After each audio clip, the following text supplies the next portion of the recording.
A brilliant 100 from Mark Stoneman and a wonderful display of bowling under pressure from Chris Rushworth, Paul Collingwood and Gareth Breeze saw Durham shock Yorkshire in Headingley with a 31-run victory, which sends the boys from the North East into the semis as they stay on the road to Lords in the Royal London One Day Cup. Andrew Gale inserted after winning the toss, and the match was delayed after 3 overs due to a spectator requiring medical treatment. Back on, and Phil Mustard and Stoneman began to find their boundaries at regular intervals as they looked to get their side off to an ideal start on a pitch which should have supported the bowler early on with a 10:30 start. Yet instead, these two experienced left-handers would have been delighted with the way things were going. Stoneman struck the first 6 of what turned out to be a low-scoring affair. Rich Pyra's fine day beginning with his 3rd delivery being smashed over mid-wicket. 46 runs came off the 10 overs of power play, but then 11 runs later, Adil Rashid struck with his 7th ball as Mustard on 23 got a little nick trying to reverse sweep to offer Johnny Bairstow a simple catch. It was 69 for 2 in the 18th over when Callum MacLeod was bowled by Stephen Patterson, a wicket which got a good crowd in Leeds believing that this was going to be their side's day.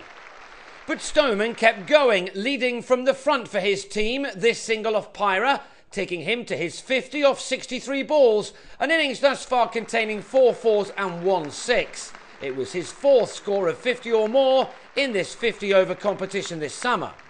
His problem was that no one could match his efforts. At the halfway stage, the score read 98 for 3 with Scott Borthwick on his way for 10 as he plinked a shot to mid-on where Tim Preston held on. Stoneman was by now dominating the scoring, playing freely. He took 3 boundaries in 4 balls off Jack Brooks and looked to push on with some excellent cricket shots, which were giving his side a chance of posting a competitive total.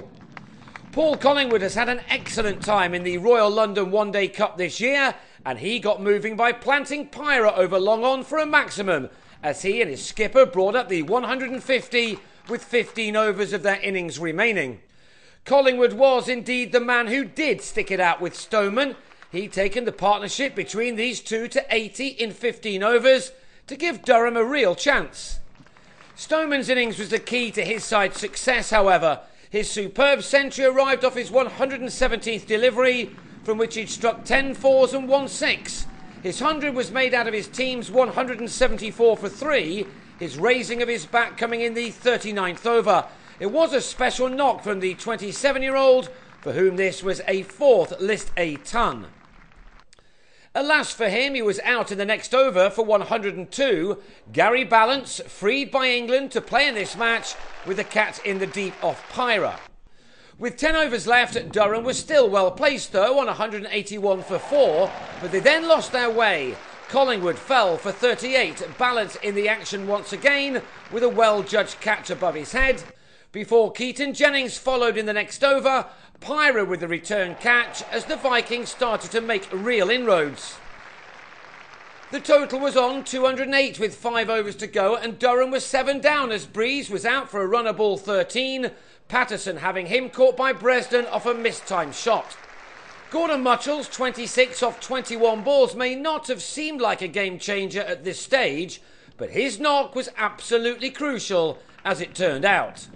Having struck Pyra for a couple of 4s in the 47th over, the batsman tried to go big but searched out Kane Williamson, who made no mistake to keep his side just about on top.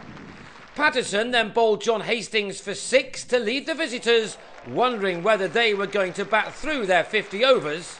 Something they didn't do as Pyra bowled Chris Rushworth off the edge midway through the penultimate over to end with figures of 4 for 51 as Durham were dismissed for 237, having lost their last 7 wickets for 59 runs in 9 overs after Stoneman was out.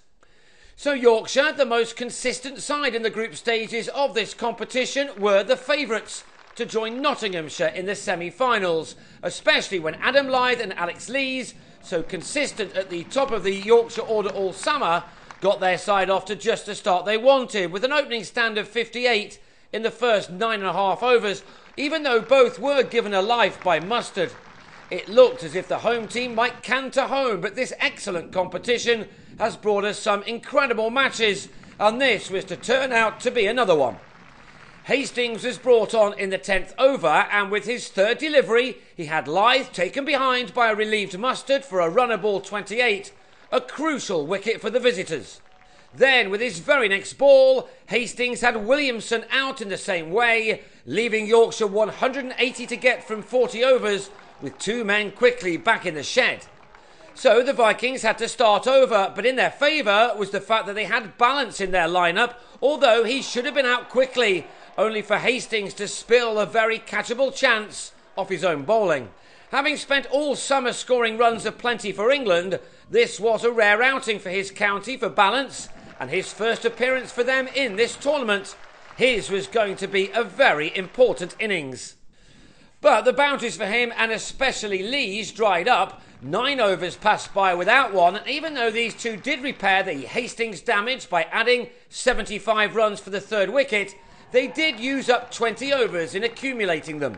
On 49, Lees was then out with 105 needed from 21 overs. Crucially, the in-form Bairstow then followed for a second ball duck, Rushworth finding the edge of his bat, allowing Mustard to clean up, standing up behind the stumps, which left Yorkshire on 133 for 4, needing 105 more to get off 20 overs. Game on. All eyes now turn to Balance, who registered his half-century off 68 balls, an innings containing only 3 fours, but that would have been no concern to the England man.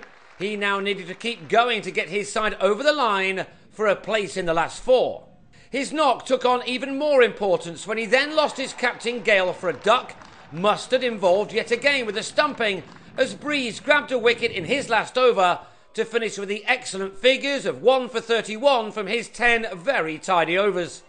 Collingwood was also very mean, giving nothing away, and he also claimed the wicket of Rashid, who heaved the bowler out to Mutchell to leave with his side on 147 for 6, needing 91 more from the final 14 overs. The target became 70 off the last 10 with only 3 wickets left, when Bresnan, having made a dozen, was bowled by a beauty, a big off-break from Collingwood, who was proving to be a very difficult man to get away, with all his skills being shown off. The really big moment of the match came in the next over, the 41st.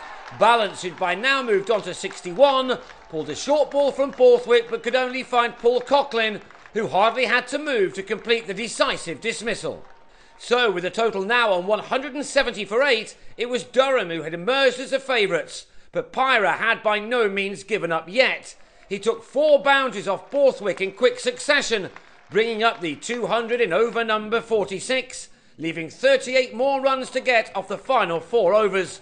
We now had a nail-biter on our hands.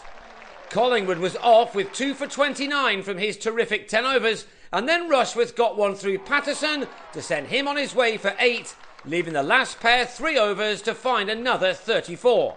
They managed only 1, and then Pyra, who'd done really well to get to 28, needed to keep the strike. He took 1 and then came back for a second, only for Brooks to be beaten by McLeod's throw from long on. Yorkshire's dreams were ended as Durham were able to celebrate a result which will have certainly surprised some, given the Vikings' form throughout this competition. Yorkshire were all out for 206 at the start of the penultimate over, and that gave Durham a victory by 31 runs to send them through to the semi-finals with Nottinghamshire and Warwickshire, who later defeated Essex in Chelmsford. The final makeup of the semis, to be played next week, will be determined on Friday night after Kent play Gloucestershire in Canterbury. The draw will then be made.